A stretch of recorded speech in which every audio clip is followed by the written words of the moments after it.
پاکستان کی تاریخ میں شاید ہی کسی بچے کی پیدائش کا اتنا انتظار کیا گیا ہو۔ اس کے دنیا میں آنے کا دن جاننے کے لیے اقتدار کے ایوانوں میں بے چینی تھی، جاسوس متحرک تھے، خفیہ رپورٹیں تیار ہو رہی تھیں، کیونکہ یہ صرف ایک بچے کی پیدائش نہیں تھی، ایک طاقتور حکمران کے سیاسی مستقبل کا سوال تھا۔ اور پھر جب وہ بچہ دنیا میں آیا تو کہا گیا کہ اس نے صدر کو بیوقوف بنا دیا۔ اس طرح یہ بھی کہا جاتا ہے کہ وہ اپنی پیدائش سے پہلے ہی ملک کی سیاست میں حصہ لے رہا ہے، اور یہ بھی کہتے ہیں کہ وہ ماں کے پیٹ سے سیاست سیکھ کر آیا ہے۔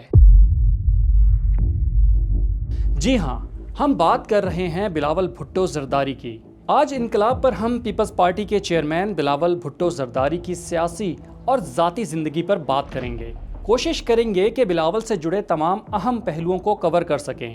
آگے بڑھنے سے پہلے درخواست ہے کہ ہمارا چینل اگر ابھی تک سبسکرائب نہیں کیا تو سبسکرائب کر لیں، اور ویڈیو کو لائک، شیئر اور کمنٹ کرنا بالکل مت بھولیے گا۔ تو آئیے چلتے ہیں 40 سال پہلے کے لیاری میں۔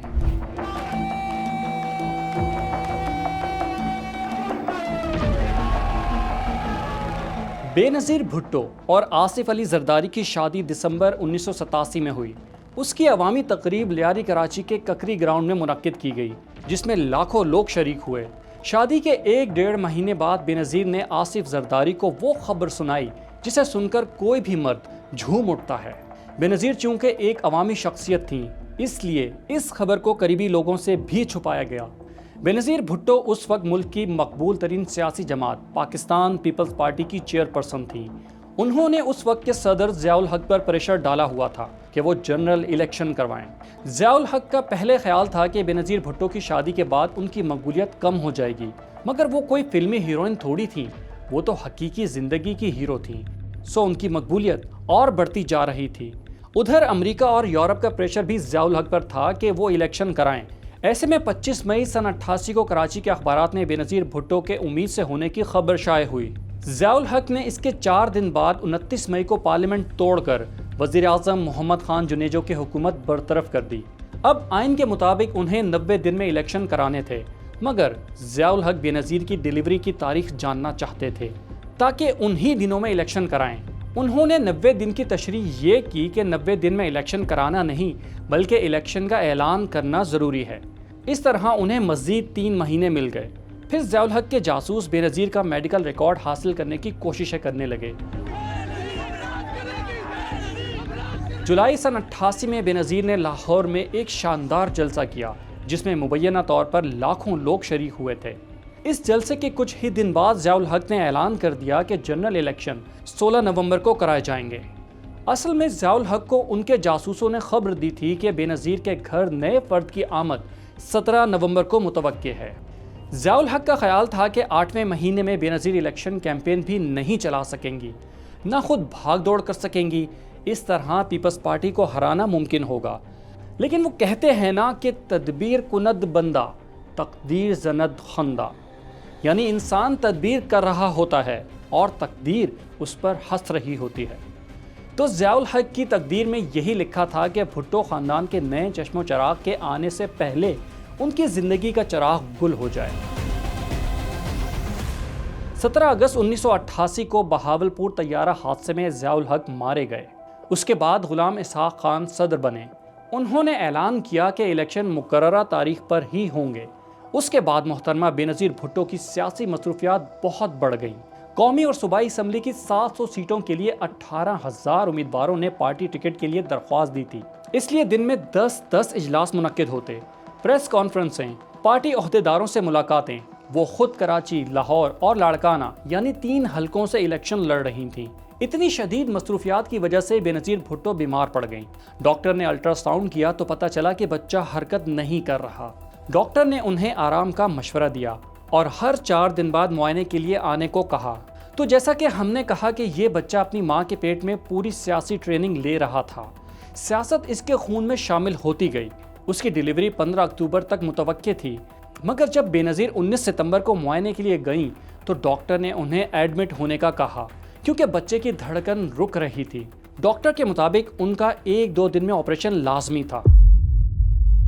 اب یہاں سوال یہ پیدا ہوتا ہے کہ بے نظیر بھٹو نے ڈیلیوری کے لیے کراچی کے کسی مہنگے اور لگژری اسپتال جانے کے بجائے لیاری کے لیڈی ڈیفرن اسپتال کا انتخاب کیوں کیا تھا؟ اس کی وجہ وہ خود لکھتی ہیں کہ ایک تو ان کا پسندیدہ ڈاکٹر سیٹنا وہیں پریکٹس کرتا تھا، اور دوسرا یہ کہ لیاری کی ان کے لیے ذاتی اہمیت تھی۔ یہ علاقہ بھٹو خاندان کی خوشیوں اور غم میں ہمیشہ شریک رہا تھا۔ بھٹو نے اپنی سیاسی جنگ کی آخری تقریر وہیں کی تھی، بے نظیر آنسو گیس کا نشانہ وہیں بنی تھی، اور بی بی اور آصف علی زرداری کی شادی بھی وہیں ہوئی تھی۔ لیاری کے لوگوں نے ضیاء دور میں تکلیفیں بھی بہت اٹھائی تھیں۔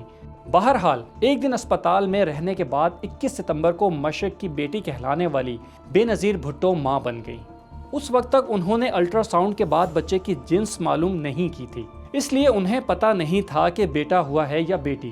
آپریشن کے لیے ان کی ریڑھ کی ہڈی میں انجیکشن لگایا گیا تھا، جس سے وہ نیم غنودگی کے عالم میں تھیں۔ اسی عالم میں انہوں نے آصف زرداری کی آواز سنی، بیٹا ہوا ہے۔ بیٹے کے کان میں آذان بھی آصف علی زرداری نے خود دی۔ اخباروں میں خبریں چھپی کہ وہ بچہ جس نے صدر کو بے وقوف بنا دیا۔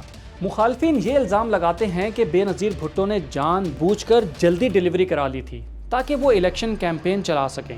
خیر، بچے کی پیدائش چونکہ بے نظیر اور آصف علی زرداری کے توقع سے بھی پہلے ہوئی تھی، اس لیے وہ کوئی حتمی نام طے نہیں کر سکے تھے۔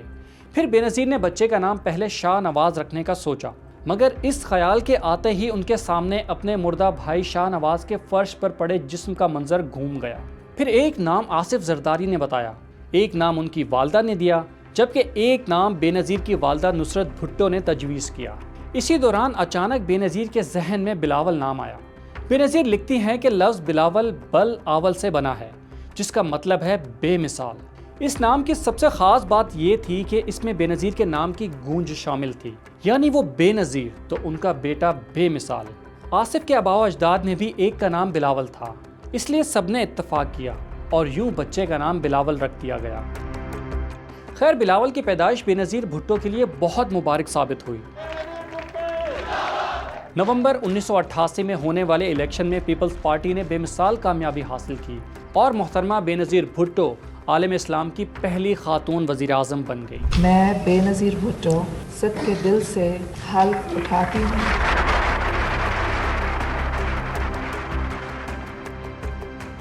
بلاول کا بچپن عام بچوں جیسا نہیں تھا۔ ایک ایسا بچپن تھا جس میں کھلونوں کے ساتھ ساتھ سیکیورٹی گارڈز ہوتے تھے اور ارد گرد سیاست کا شور۔ 1990 کی دہائی میں جب بلاول ابھی بہت چھوٹے تھے، پاکستان کی سیاست میں سانپ سیڑھی کا کھیل عروج پر تھا۔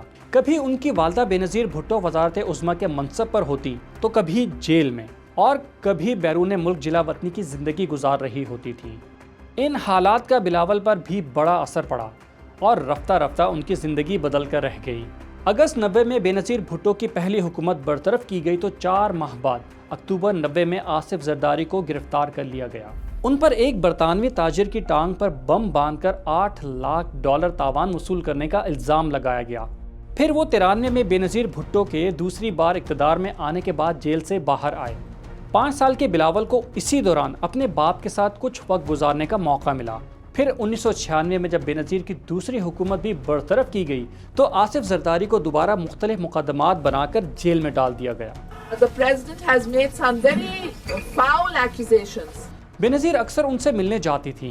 ان کے ساتھ ننا بلاول بھٹو بھی ہوتا تھا، جو اپنی والدہ کی انگلی پکڑ کر چلا کرتا تھا۔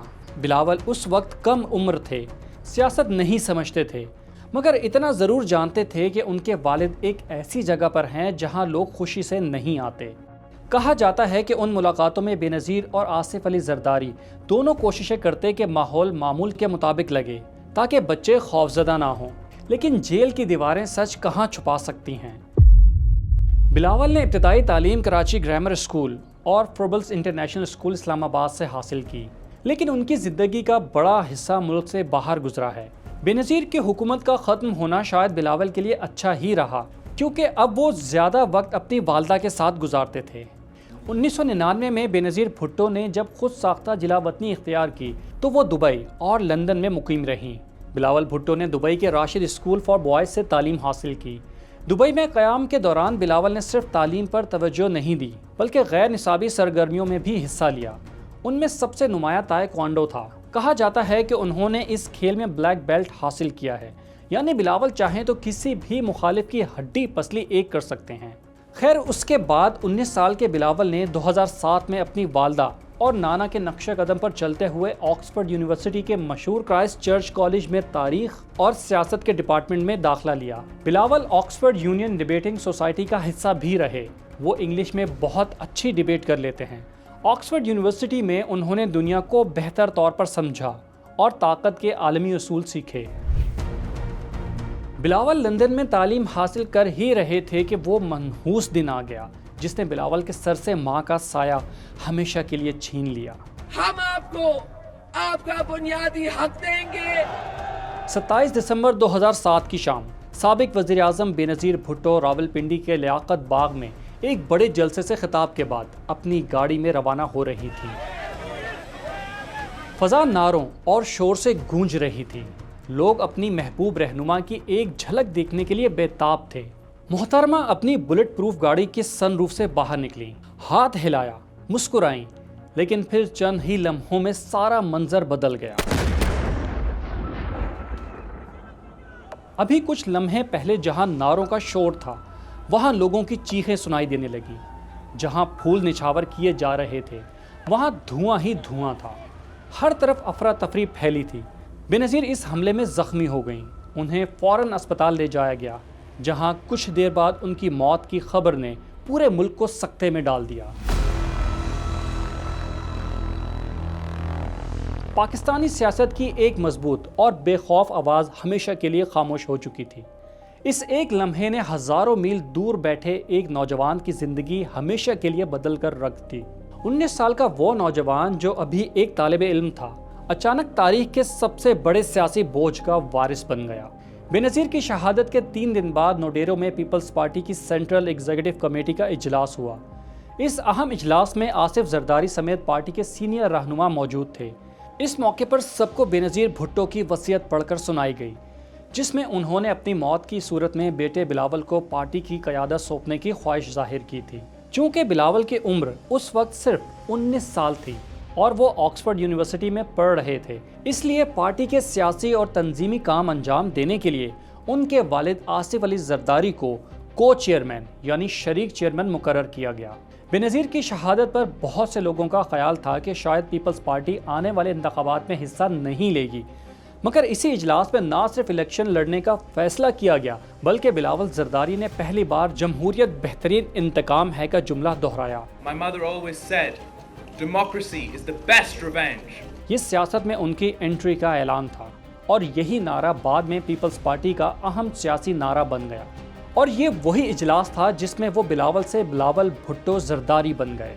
وہ نوجوان جسے کل تک سیاست سے دور رکھا گیا تھا آج اچانک ایک ایسی پارٹی کا لیڈر بن گیا جس کی جڑیں چاروں صوبوں میں پھیلی ہوئی ہیں۔ یہ بھاری ذمہ داری سنبھالنا آسان نہیں تھا۔ جس طرح ذوالفقار علی بھٹو کی پھانسی کے بعد بے نظیر کو عملی سیاست میں آنا پڑا اور پارٹی کی ذمہ داری سنبھالنی پڑی، ٹھیک اسی طرح بلاول بھٹو بھی بے نظیر کے قتل کے بعد سیاست کے میدان میں داخل ہوئے اور پارٹی کی قیادت کا بوجھ سنبھالا۔ کہا جاتا ہے کہ بے نظیر بھٹو نے کبھی بلاول پر سیاست میں آنے پر دباؤ نہیں ڈالا۔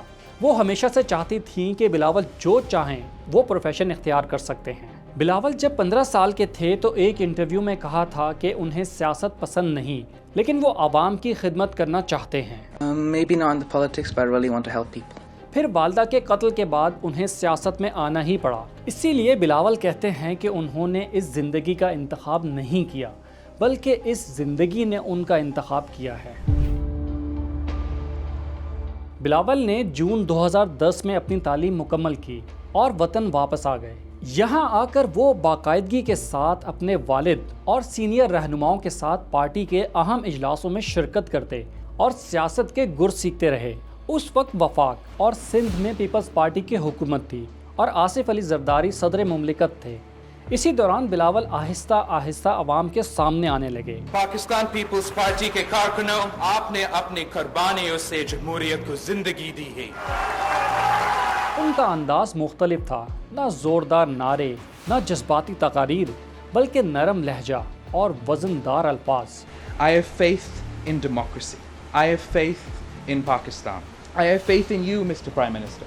کچھ لوگوں نے کہا کہ وہ روایتی بھٹو جیسے نہیں لگتے، کچھ نے تو یہاں تک کہہ دیا کہ سیاست ان کے بس کا کام نہیں، لیکن آنے والے وقت نے سب کو غلط ثابت کر دیا۔ اس دوران ایک یہ سوال بھی سامنے آیا کہ کیا ایک ایسا نوجوان جس نے اپنی زیادہ تر زندگی پاکستان سے باہر گزاری ہو، جسے اردو تک ٹھیک سے بولنا نہ آتی ہو، کیا وہ عوامی سیاست کا بوجھ اٹھا سکے گا؟ اگر آپ ایک بھٹو مارو گے تو ہر گھر سے بھٹو نکلے گا۔ بلاول جب شروع کے دنوں میں جلسوں میں تقریر کے لیے آئے تو ان کی اردو پر تنقید کی گئی، سوشل میڈیا پر ان کا مذاق اڑایا گیا، ویڈیو اور میمز بنائی گئی۔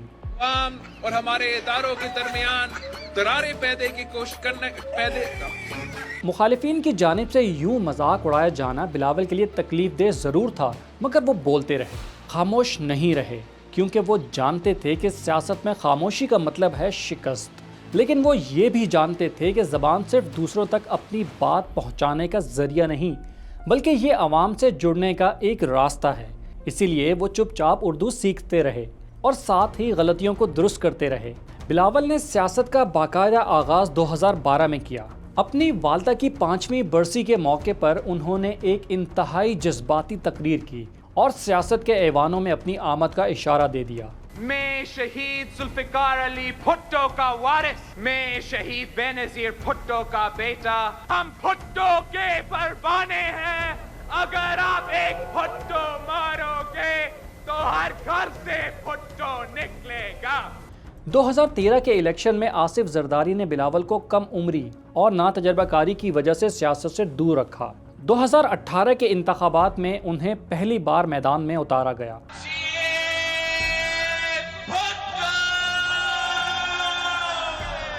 یہ بلاول بھٹو کا پہلا امتحان تھا۔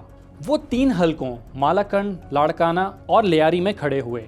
صرف لاڑکانہ میں انہیں کامیابی ملی، باقی 2 حلقوں میں پی ٹی آئی کے امیدوار کامیاب ہوئے۔ یوں بلاول کی پارلیمانی سیاست کا آغاز ہوا۔ ویسے ایک دلچسپ بات یہ بھی ہے کہ 30 سالہ بلاول بھٹو زرداری نے قومی اسمبلی میں اپنی پہلی تقریر 17 اگست 2018 کو کی تھی، یعنی ضیاء الحق کا طیارہ گرنے کے ٹھیک 30 سال بعد۔ مسٹر اسپیکر، میں ایکسپیکٹ کرتا ہوں کہ آپ اپنا ہاؤس کو آگے جا کے آرڈر میں رکھیں گے۔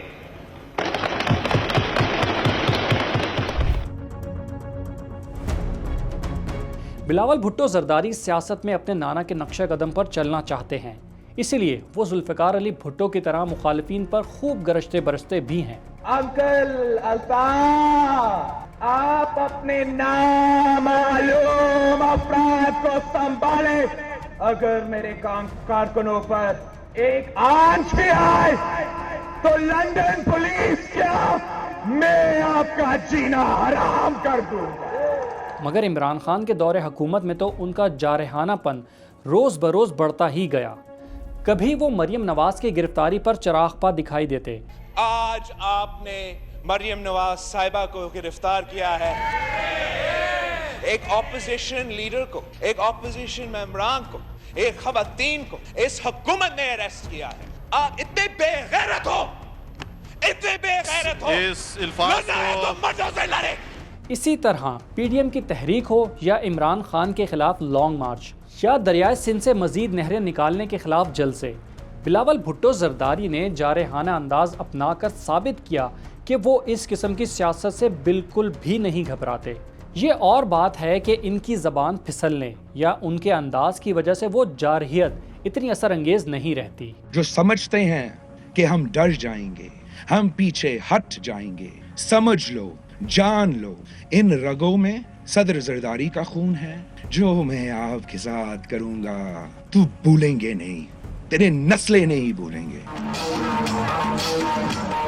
انہوں نے عمران خان کے دور میں بھرپور مہم چلائی، مہنگائی مارچ کی قیادت کرتے ہوئے اسلام آباد پہنچے، جگہ جگہ پرجوش تقریریں کی، مگر ایک بھنڈ نے ان کی پوری کیمپین پر پانی پھیر دیا۔ آپ کا جوش اور جذبہ اسلام آباد کو ہلا رہا ہے، اسلام آباد میں کام پہ ٹانک رہی ہے۔ زبان پھسلنے کی اس ایک غلطی نے ان کے پورے لانگ مارچ کا تاثر ہلکا کر دیا۔ اسی طرح اور بہت سے موقعوں پر ان کی زبان پھسلتی رہتی ہے۔ جو کہتے ہیں نا آپ انگلی دیتے ہیں وہ پورا تو نو ان انگریزی I am not talking about any توبہ جو میمز بنیں گے یہاں